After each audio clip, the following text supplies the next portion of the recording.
Hi, this is Charles Kim with Tappan South Brunswick and Granbury, and we're here in Princeton, in Heinz Plaza, where U.S. Senator Cory Booker has just given a very, very enthusiastic speech to support Democratic Assembly candidates Andrew Zwicker and Maureen Bella.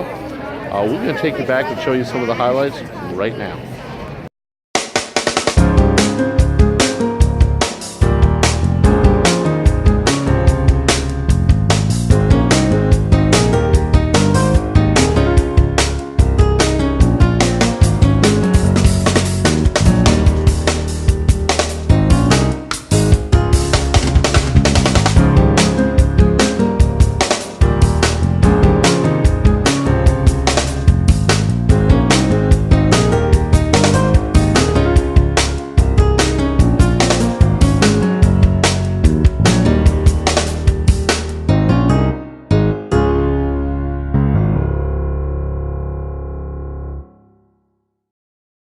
Vincent Prieto. Yeah.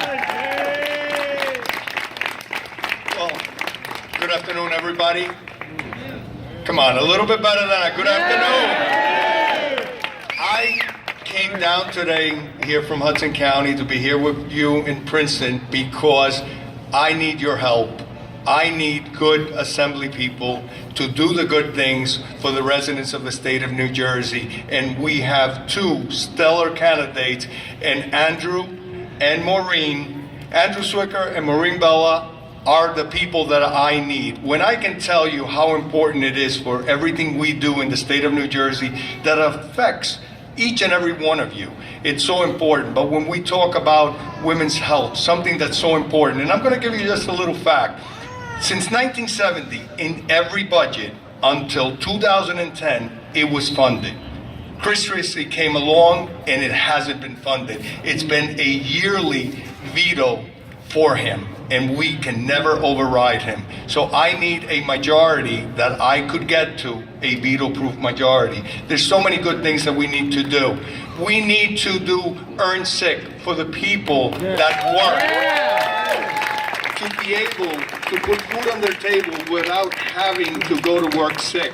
That's not right. Those are things we have to do. We have right now something that I'm going to try and override as soon as we get back, that it's about guns. And guess what? There's a bill that the governor vetoed that is for expungements for the police to have input, and the courts have asked for this, and so has law enforcement. It has nothing to do to be tied with mental health. That's a broader issue, but this is something about mental health in an issue that you shouldn't get guns to these individuals. It's the right thing we need to do. I need people like Andrew and Maureen to be part of my team. We have a lot of things that we need to get accomplished. When I see each and every one of you, the working class of the state of New Jersey that has been crushed under this administration for the last 6 years, whether it's property taxes and rights of workers that we have not been able to give you the tools and the resources. I see your mayor of Princeton here, that we are underfunding municipalities. We're not investing in education. We're not properly funding it. And all that goes back to the taxpayers, because that is direct tax increases to you. If we fully fund education, we'll do that. We need to invest in our children. These are two candidates that are going to do that. I need your help. I need you to do in these next 3 days, knock on doors. We need to get people out. This is important for me, but it's important for you. It's important for your quality of life, for your residents. You're going to have two people that you're going to be proud of in Trenton that are going to do the people's work, because they're going to come to the people's house. And January 12th, I will be the proudest person swearing both of them in. I want to thank you. God bless each and every one of you. Thank you. And that she and Reed will be back there in January along with Maureen and Andrew.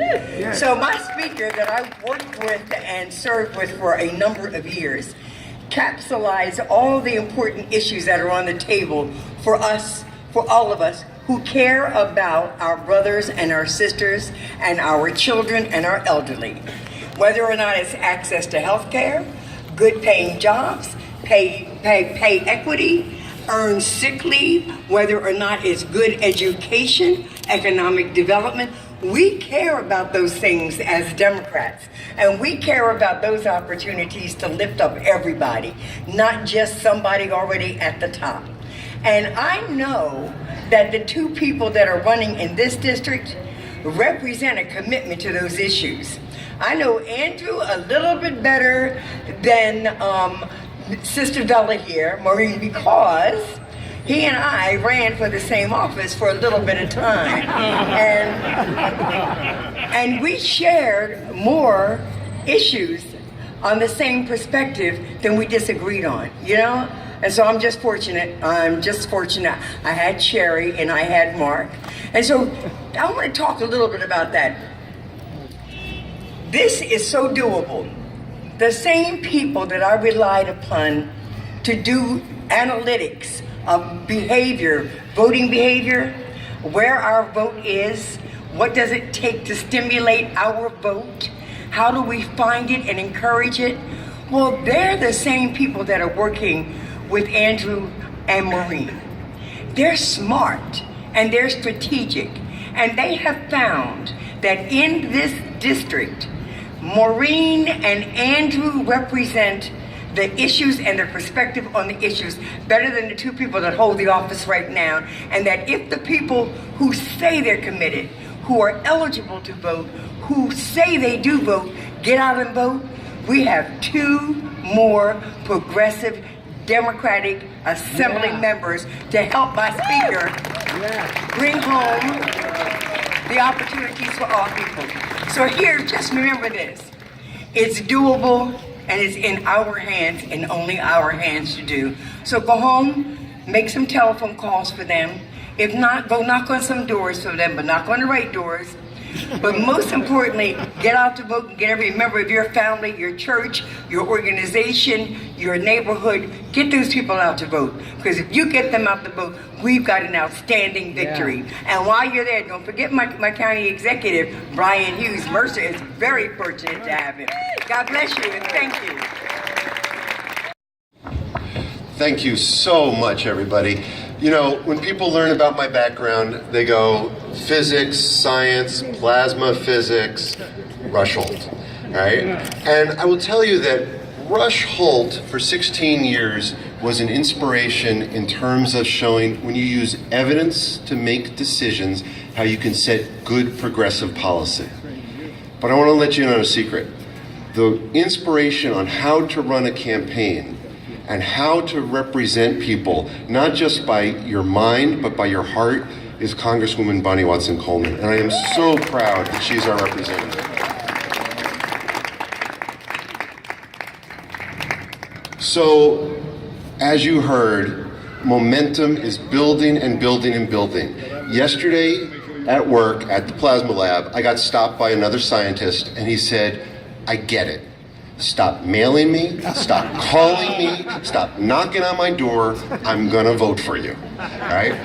And we have been working months and months to get to this very point right now. We are right there at the edge because we have put together this incredible, incredible organization because Bonnie's right, the first thing we did was steal her entire team. So thank you for that. But to give you an idea of where we are, during these 5 days that started Thursday leading up to the election, our goal is to knock on thousands and thousands of doors with an incredible organization that our campaign manager, Seth Levin, who's hiding somewhere around here, there he is right there, and his team has put together is unbelievable. So in Hillsborough, to give you an idea, the goal was to knock on 2,000 doors over the course of 5 days. We knocked on 2,000 doors in 2 days. We are knocking on door after door after door to get the word out that the time for change is now, and the way to do it is with each of you and all of your friends and all of your family. We are so thankful that each of you are here and the tremendous support that we receive from everybody. So we have just a few more short days. Please, if you haven't already, sign up, do a shift, knock on some doors, make some phone calls. We couldn't do this without you. We are so thankful. So thank you very, very much. And let's win this thing. Excited. Bella, and I'm an attorney and a former judge. I spent almost all of my life helping people who are in a very hard time of their lives. I know how laws affect people. I know what to do when I get the phone call in the middle of the night and it's the police calling and saying there's a woman who's suffering from domestic violence. I've worked with families with drug addictions. I've worked with people who need someone to make a decision on the spot. I have experience. This is not something I read about in the paper the next day. This is what I've done. And I can bring this experience to Trenton, and that's what I'd like to do. I want to thank all of you for being here. It just warms my heart. We have right now hundreds of people out in the entire district, and that is just amazing to me. I'm very humbled by this process, and I'm humbled by today. I want to tell you that when it comes time to making a change, people are telling me they don't want the same old in Trenton. They're looking for difference. They're looking for a paycheck that's going to go further than it did 20 years ago, and they're afraid it's not going to. They're looking for their children to be safe. They're looking for good educators in the school system. They're looking for sensible gun laws. They're looking for a change right now that's going to be a family-focused change, and that's what we want to bring. Now, we have a team that has worked their butts off for months and months, long days. They have done an excellent job. We have been mailing you and sending more mail, sending more mail, sending more mail. We have knocked on your doors and we've called you to the point where you're saying, we heard you, but we are not done. We have a few more days. Right now, right here in these last few days, we need your help. We need you to come and walk with us. We need you to make the phone calls.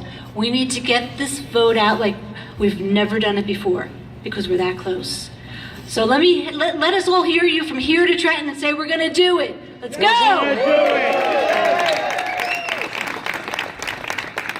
So look, I'm so excited to be back in a place that I feel like I am home, to support two individuals. I've had the chance to meet with them and speak about them already at another event. But this is sort of one of those moments where I consider it an Archimedes moment. You know, Archimedes said, give me the right lever and I can change the world. And we have two candidates that, should they not win, I'm telling you right now, the speaker will not have a veto-proof majority. It's as simple as that. If we can't win these two races, I really am pretty confident that we're not going to have the numbers that we need to begin, not just to overcome vetoes, because I like to overcome vetoes, but to really deal with real issues. You know, it's crazy when I'm down in the trenches of Washington and having really interesting conversations with Ted Cruz and Rand Paul and the 40 other colleagues of mine from the Republican Party that are running for president right now. You know, I think I've got this great blue state at my back. But when I watch the Republican debates and I see people bragging about cutting access to women's health care and Planned Parenthood, when I see people talking about doing things that, to me, violate New Jersey values. And so I don't care what the issue is that I've read in the newspaper. There's been so many. Finally, you had some incredible success with common sense background checks. But from those issues all the way to even pig crates, which you think wouldn't be that hard to do in New Jersey. But all of these issues show us how important this election is. And the great thing about it, the thing that excites me and gives me hope, is that we have the numbers to do it. In this district, we have all the people we need. It's not a matter of can we, it's a matter of do we have the collective will. Will we, the inheritors of this great legacy of activism and engagement in American politics, will we be the nation that now suddenly in this generation becomes incredibly apathetic about the issues that matter? And that's just not who we are. The reality is right now, we all drink deeply from wells of freedom, liberty, and opportunity that we didn't dig. We sit comfortably under the shade of trees that we didn't plant. We have an obligation now to continue to advance on this democracy. And I'm telling you, what I see from the front lines of Washington is there's lots of forces trying to erode the gains that we've made, trying to roll back a lot of the things that we think are important and think are sacred. And in these next 2 years, when we still have a Republican governor who is saying so many of these things and testifying across the country to things that are so out of line with what New Jerseyans believe, we have an obligation. And I know this because it affects real New Jerseyans. Take, for example, just something that you guys have tried to restore, which is the Earned Income Tax Credit. That is the bridge between families being in poverty and families having some security here in this state, which has one of the highest cost of livings there are. I was looking at the data for a book I'm writing about that difference between a child growing up in poverty and a child growing up just a little bit above poverty. The dramatic difference it makes in life outcomes. And therefore, the better that child does, the better we all do. And then we realize that issues like this aren't just important for some, but in a nation that's so interrelated, so interconnected, it really is about e pluribus unum, how important this is for all of us to begin to advance these issues. And that brings me to these two candidates who I'm traveling all over the state, and Speaker, I know you could say this to me, of all the new candidates that are coming up to run, if you just look at resumes, there are no candidates in the state of New Jersey who have better resumes than these two individuals. They're intimidating to me. Between them, they have more degrees in the month of July, for crying out loud. And they have experience and expertise in doing such great things, running businesses, representing not just in the legal profession, but representing those people, fighting for those people that are often marginalized or not getting the support from society that we need. We have a guy that's a lot like me. We both graduated with science degrees. He's got, degrees in sciences that I can't spell, and I've got a degree in political science. I mean, it's very, very similar here. Very, very similar. But to see these two individuals step up and be willing to put themselves out there, to be willing to do all that's necessary in America today to run for office, not just badgering your friends. Maureen, you talked about everybody working their butt off. Well, the Congresswoman, who is an extraordinary leader and one of my best allies, has been like an older sister to me, looks at me and she says, well, everybody's working their butt off, but obviously you're not, Corey. You got to lose some weight, man. That butt's getting big. You didn't say that, Congresswoman? No? I could have swore I heard it. It's just my own insecurities then. But the reality is, I feel so grateful that New Jersey not only has folks like this, but willing to step into the political circles. This is a remarkable thing that two people who don't need this, who are not doing it for the money, who have served already, who've given enough. If you're Jewish, they would like Dayenu. It would have been enough for them to stop at what they're doing now, but they're willing to serve. And when you get your countrymen and women who are willing to step out like that, we have to support them. It is so important. And so I just want to end by telling a horrible joke in order to make a point. And I know that Liz will never allow me to speak again after this moment at any of her events, but I just want to tell a joke. It'll make a point, I promise you, but allow me to go a circuitous way to make this very important point, and then I'm done. And basically the joke is really an apocryphal story about a church in my community where a pastor was having trouble with these two kids in their church that were just cutting up, these two young brothers. Everybody tried to get these guys to behave. There was the deacon that tried to intervene and then failed, and the kids were still being rude and cutting up, and then the head of the choir tried to get them to behave, didn't work, and finally the pastor had to take matters into his own hands. And so he brings the boys down to his office, puts the kids, the younger brother outside to wait, and he decides to confront the older brother, and he sits him down, this 8-year-old, in front of his desk. He sits in his desk. The 8-year-old's all disrespectful to the pastor. He's got his arms crossed, his face is a scowl, staring at the pastor, and the pastor sits there and thinks to himself, how am I going to approach this? I shouldn't just do this the normal way that the deacon might have tried, or the head of the choir. I'm going to try this a different way. And so he sees his Bible, big worn Bible, sitting on the desk there, and he puts his hand on the Bible, and he says in his slow baritone voice, he says, "My son, I need you to tell me right now, where is God?" And the boy's eyes snap open, his head goes back, and the pastor's like, whoa, I've got his attention. And I don't know what kind of religious institutions you guys go to, but in my church, if my pastor sees something working, he just doubles down on it, he keeps going. And so this guy pulls up his Bible now, and he holds it up, looking at the boy hard, and he says, my son, I don't know if you heard me now, I want to know. I need to know where is God. And at this point, the boy starts shaking. He's like grabbing the arms, and he starts shaking, looking at the pastor. And the pastor now is like, oh my gosh, I'm the first person to get through to this boy. And so he decides to finish it off with a booming baritone voice. And the climax of his Sunday sermons, he stands up so loud, people outside his office could hear. He raises the Bible high in the air, and he yells out with his voice. He says, my son, tell me right now, where is God? And at this point, the boy jumps up out of his seat, runs out of the pastor's office, sees his little brother sitting there, and says, man, we got to get out of here. God is missing, and the pastor thinks we took him.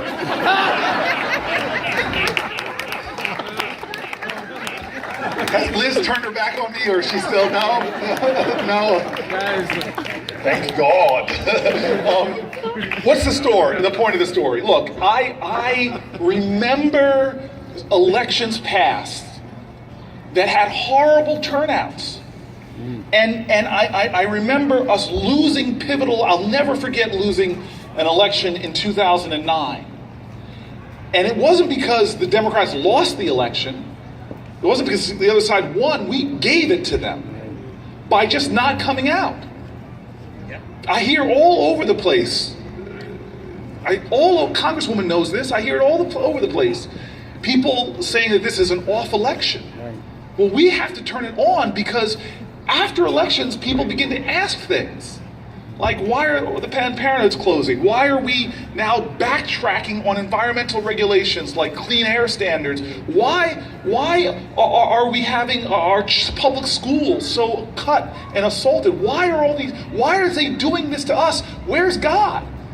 Well, the question isn't where's God, it's where are we and what are they doing to us? No, what have we done to ourselves? If we don't go out and vote in this election, waking up the consciousness of our neighbors, the fault won't be the other candidates. We've got the numbers, it will be ourselves.